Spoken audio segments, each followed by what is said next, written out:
और ये आप देख सकते हैं पठान का पराठा बंस रोड फूड स्ट्रीट पर एक ही पराठा बनाया जा रहा है यहाँ पे, और आप वॉच कर सकते हैं इस वीडियो को।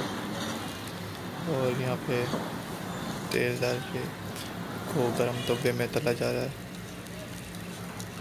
बहुत ही ज़बरदस्त तरीके से।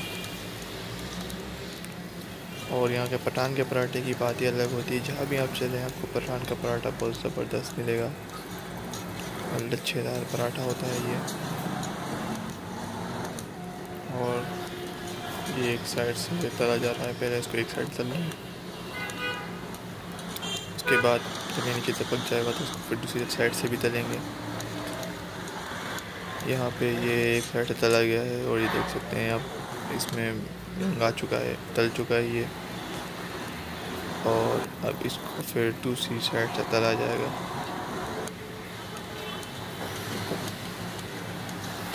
पठान ने फिर हाथ घुमाना शुरू किया।